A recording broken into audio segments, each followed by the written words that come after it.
জীবনে একটা মানুষ সবাইকে সন্তুষ্ট করতে পারে না। সেই রকম কোনো রাজনৈতিক দলে আপামর জনতাকে সন্তুষ্ট করতে পারবে।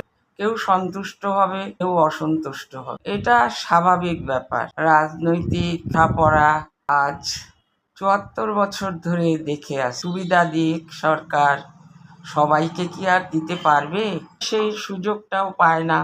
তো কম্পিউটারের যুগ, যে নিয়ম করেছে এতে অনেকেই হয়তো বিফল হবে, কারণ কম্পিউটারেরই সবাই ভালো করে জানে। বার্ধক্য ভাতা আর বিধবা ভাতা এটা কিন্তু বহু আগের থেকেই প্রচলন আছে। আমি বার্ধক্য ভাতারই করিনি, কারণ আমার ছেলে ভালো চাকরি করে। আমি চাই যাদের প্রয়োজন তারা পাক। রান্না বান্না ছেলে বউ নাতি পুতি নিয়ে সুখেই আছি। এইটুকু সুখেই যথেষ্ট, কারণ আমার থেকেও কষ্টে অনেকে আছে, সেটা দেখেই আমি সুখী হই।